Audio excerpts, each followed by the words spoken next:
তো আজকের ভিডিওয় আমরা দেখব যে কিভাবে আপনি যে কোনো পিএইচডি ফাইল, আপনার কম্পিউটারের যে কোনো পিএইচডি ফাইল, সেগুলো কিভাবে ইউজ করবেন ফটো আইকিউ অ্যালবাম এর ভেতরে। তো আপনার প্রথমে ফাইলকে ওপেন করবেন, যেখানে পিএইচডি ফাইল আছে আপনি সেখান থেকে ওপেন করবেন। তো আপনি ফটোশপের থেকে ওপেন করবেন, ফটোশপে নর্মালি যেমন পিএইচডি ওপেন করে তেমন পিএইচডি ওপেন করবেন।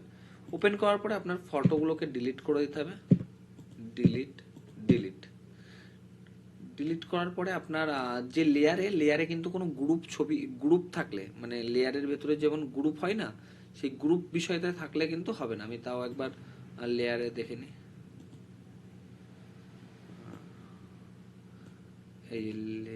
এই লেয়ারে দেখুন কোনো কিন্তু গ্রুপের বিষয় নেই।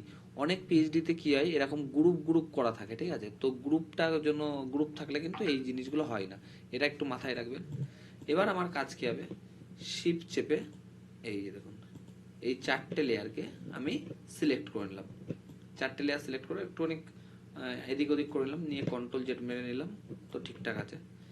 এবার আমার সেকেন্ড কাজ হবে সফটওয়্যারের ভেতরে এসে চারটে ছবিকে সিলেক্ট করা। সফটওয়্যারের ভেতরে চারটে ছবিকে সিলেক্ট করলাম।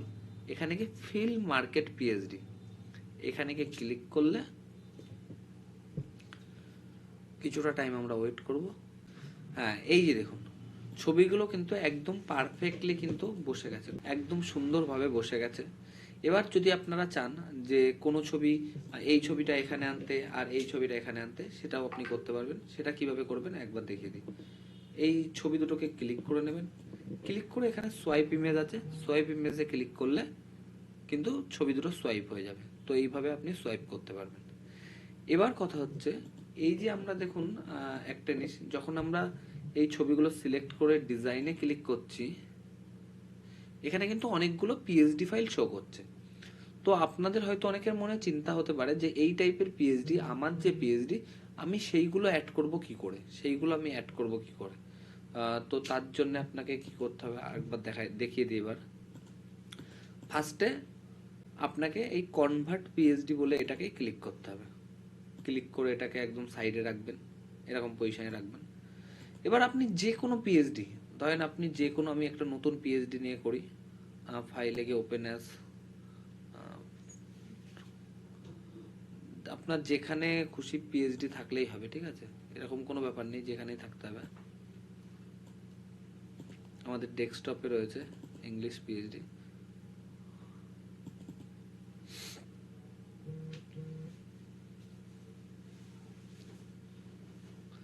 তো ধরেন এরকম টাইপের আপনার একটা পিএইচডি রয়েছে, এটাকে ডিলিট, সব প্রথম কাজ হবে কি, আপনার এই ছবিগুলোকে ডিলিট করে দিতে হবে। ছবিগুলো ডিলিট করার পরে সেকেন্ড কাজ কি হবে আপনার, এই যে যতগুলো লেয়ার আছে এই লেয়ারগুলোকে শিফট চেপে চেপে একদম সিলেক্ট করে নিতে হবে। মানে যেখানে যেখানে ছবি বসাবেন, যেখানে যেখানে আপনি ছবি বসাবেন, প্রতিটা লেয়ারকে টোটালি একসাথে সিলেক্ট করতে হবে, সিলেক্ট করতে হবে। সিলেক্ট করে এরকম একবার একটু চেক করে দেখে নেবেন সব ঠিকঠাক আছে কিনা। করার পরে আপনার ফার্স্ট চুজ করতে হবে লোকেশন। তো আমাদের সফটওয়্যার আপনারা যখন ইনস্টল করেছিলেন, তো আমরা একটা ডাটা প্যাক দিয়েছিলাম।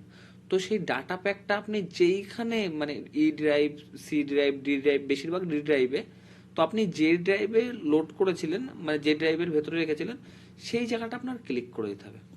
এই যে এখানে আমরা যেমন ডি ড্রাইভে করেছিলাম, এই যে ডি ড্রাইভটা আমার ওকে করে দিতে হবে। তো সেভ ড্রাইভ ডি থাকবে।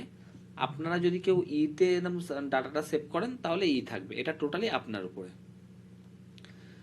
এবার আমাদের যেটা ছিল প্রথম প্যাক, সেটা কিন্তু উইডিং 1 ছিল, ঠিক আছে? Photo IQ design volume 1। তো আপনি আপনার পিএইচডির জন্য অল টাইম ভলিউম 2 করবেন, এইটা সবসময় মনে রাখবেন, ভলিউম 2 করবেন। এবার এই ভলিউম 2 করার পরে আপনার এইটাকে মনে রাখতে হবে, যেটা উইডিং পারপাসের জন্য, কি হলদি পারপাস, কি মেহেন্দি পারপাস, এটা আপনি কি পারপাসের জন্য পিএইচডি, সেই হিসেবে কিন্তু এখানে শো করবে। তো আমাদের যেহেতু এটা উইডিং পারপাস, উইডিং, যদি আমার হলদি পারপাস হয় তাহলে হলদি করে দেবো, তো উইডিং করে দেবো। ইংলিশ, ইংলিশ 1236 পুরো ঠিক আছে। এবার আমার সেকেন্ড কাজ হবে কি, এই যে আমার পুরো ছবিগুলো, মানে লেয়ারগুলো ঠিকঠাক আছে কিনা একবার দেখে নেব, করে রিনেম সিলেক্টেড ফ্রেমে ক্লিক করব। রিনেম সিলেক্টেড ফ্রেমে করার সঙ্গে সঙ্গে সফটওয়্যার দেখেন কাজ করা অটোমেটিক্যালি চালু করে দিয়েছে। চালু করার পরে এবার দেখবেন যে এই যে লেয়ারগুলো প্রতিটা কিন্তু ফটো আইকিউ অ্যালবাম এআই বলে লেখা রয়েছে, ফটো আইকিউ অ্যালবাম এআই।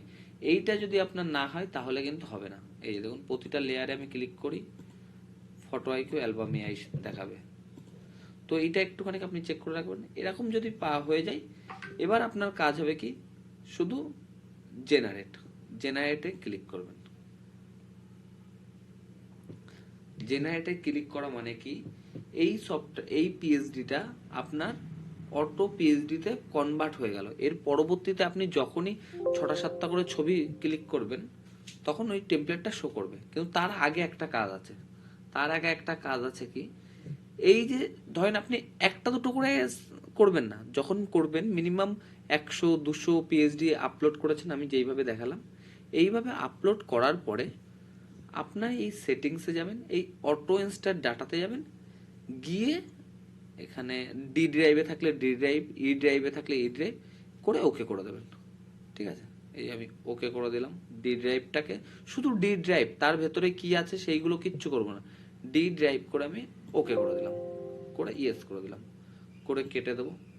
করে আবার আমার কাজ হবে কি, এই সফটওয়্যারটাকে রিস্টার্ট করা, এটাও কেটে দেবো, ফটোশপটাও কেটে দেবো, করে আবার নতুন করে সফটওয়্যারটাকে ওপেন করা। তো আমি আবার নতুন করে ওপেন করে নিয়েছি রিস্টার্ট করার পরে। এবার দেখুন এখানে কিন্তু আমি এই ছবিগুলো আমি সিলেক্ট করলাম করে, এতদিন কি আমার শুধু ভলিউম 1 দিচ্ছিল, এখানে কিন্তু এখন ভলিউম 2 দিচ্ছে। ঠিক আছে, ওই ভলিউম 2-তে ক্লিক করব, এখানে শুধু ইংলিশই রয়েছে। যদি এখানে আমি বাংলা করতাম বাংলাটাও শো করতো, তো যেহেতু ইংলিশ রয়েছে আমি এখানে ডিজাইনে ক্লিক করব। দেখুন এখানে কিন্তু টেমপ্লেট শো হয়ে গেছে। তো এইভাবে আপনি আপনার যে যত টাইপের পিএইচডি রয়েছে সেগুলো আপনি সফটওয়্যারের ভেতরে পিএইচডিতে কনভার্ট করতে পারেন, অটো পিএইচডিতে, যাতে আপনার কী হবে, শুধু ছবিগুলো ক্লিক করলে আপনার কম্পিউটারে যেসব পিএইচডি আছে সেইগুলোই শুধু শো করবে। তো এই ফিচার্সটা আপনারা ইউজ করতে পারেন। তো সবাইকে থ্যাংক ইউ ভিডিওটা দেখার জন্য। আর আপনারা যদি কোনো রকম কোনো প্রবলেম হয় তো আমাদের সাপোর্ট টিমের সাথে আপনারা যোগাযোগ করতে পারেন। Thank you.